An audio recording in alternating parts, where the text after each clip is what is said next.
6 days ago, Russia's Vladimir Putin sought to shake the very foundations of the free world, thinking he could make it bend to his menacing ways. But he badly miscalculated. He thought he could roll into Ukraine and the world would roll over. Instead, he met with a wall of strength he never anticipated or imagined. He met the Ukrainian people.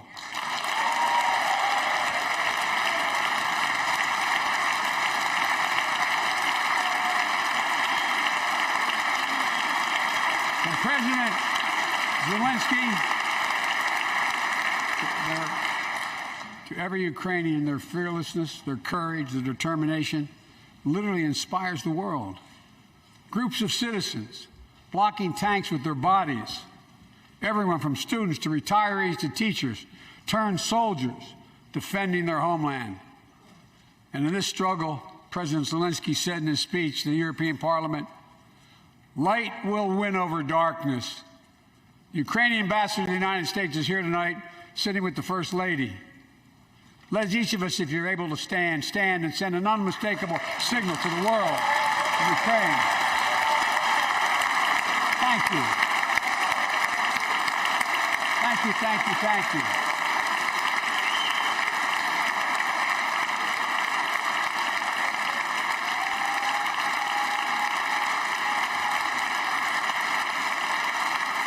She's bright, she's strong, and she's resolved.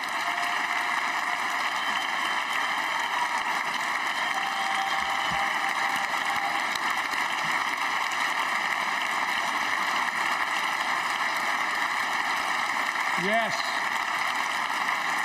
we, the United States of America, stand with the Ukrainian people. Throughout our history, we've learned this lesson. When dictators do not pay a price for their aggression, they cause more chaos.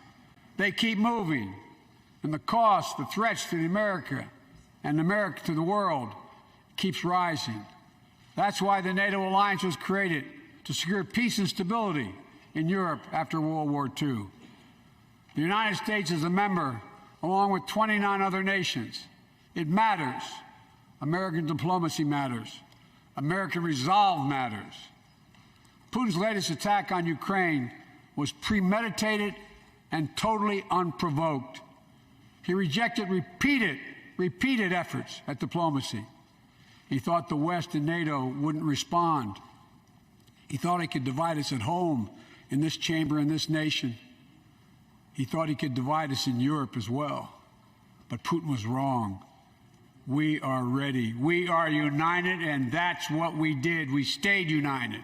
We prepared extensively and carefully. We spent months building coalitions of other freedom-loving nations in Europe and the Americas, from America to the Asian and African continents, to confront Putin. Like many of you, I spent countless hours unifying our European allies. We shared with the world in advance what we knew Putin was planning and precisely how we would try to falsify and justify his aggression. We countered Russia's lies with the truth.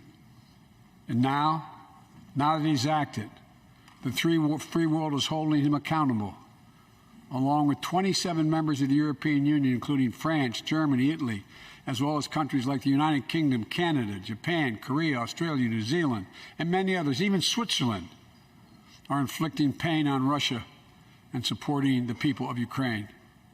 Putin is now isolated from the world more than he has ever been. Together,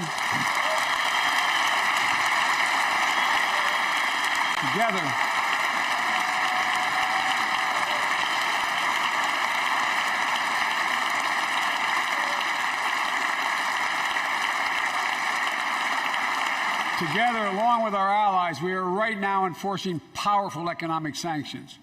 We're cutting off Russia's largest banks in the international financial system, preventing Russia's central bank from defending the Russian ruble, making Putin's $630 billion war fund worthless. We're choking Russia's access. To technology that will sap its economic strength and weaken its military for years to come.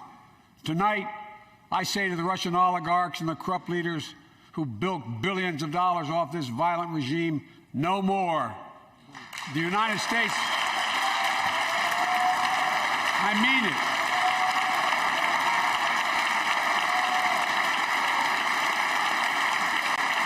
The United States Department of Justice is assembling a dedicated task force to go after the crimes of the Russian oligarchs.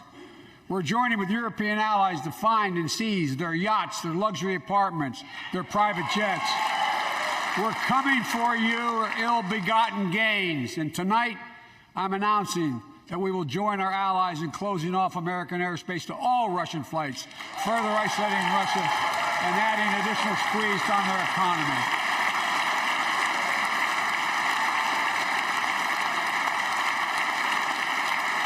He has no idea what's coming. The ruble has already lost 30% of its value. The Russian stock market has lost 40% of its value, and trading remains suspended. The Russian economy is reeling, and Putin alone is the one to blame. Together with our allies, we're providing support to the Ukrainians in their fight for freedom. Military assistance, economic assistance, humanitarian assistance. We're giving more than $1 billion in direct assistance to Ukraine, and will continue to aid the Ukrainian people as they defend their country and help ease their suffering.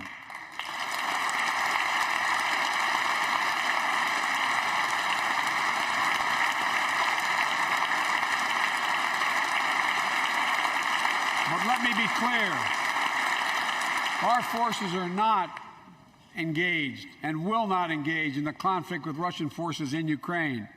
Our forces are not going to Europe to fight Ukraine, but to defend our NATO allies in the event that Putin decides to keep moving west.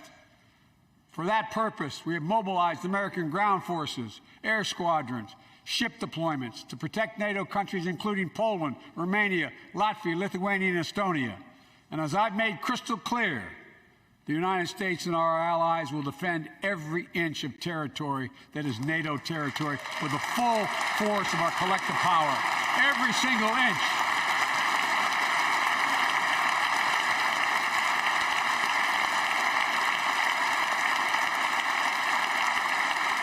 And we're clear-eyed.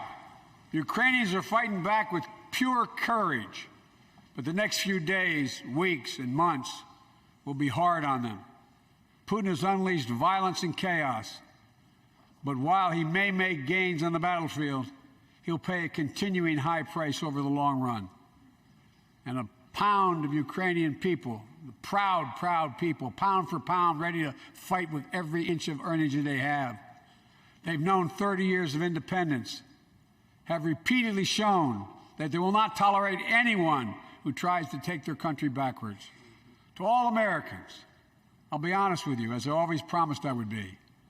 A Russian dictator invading a foreign country has cost around the world.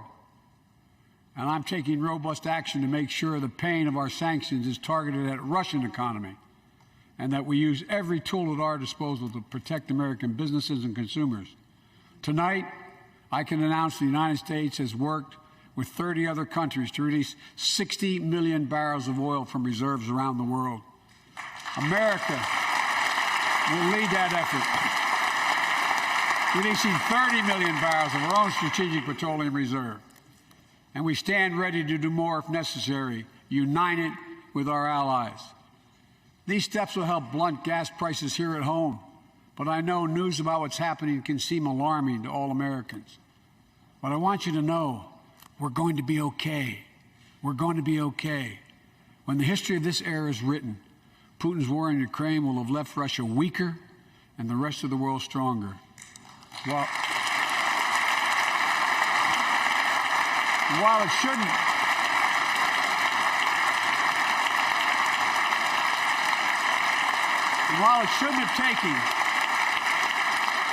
shouldn't have taken something so terrible for people around the world to see what's at stake, now everyone sees it clearly. We see the unity among leaders of nations, a more unified Europe, a more unified West. We see unity among the people who are gathering in cities and large crowds around the world, even in Russia, to demonstrate their support for the people of Ukraine. In the battle between democracy and autocracies, Democracies are rising to the moment, and the world is clearly choosing the side of peace and security. This is the real test, and it's going to take time. So let us continue to draw inspiration from the iron will of the Ukrainian people. To our fellow Ukrainian Americans who forged the deep bond that connects our two nations, we stand with you. We stand with you.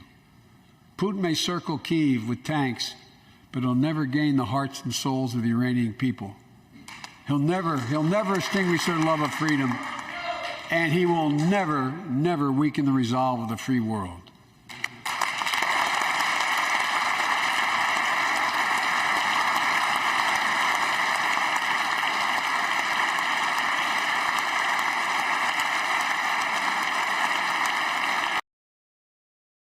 Thanks for watching our YouTube channel. Follow today's top stories and breaking news by downloading the NBC News app.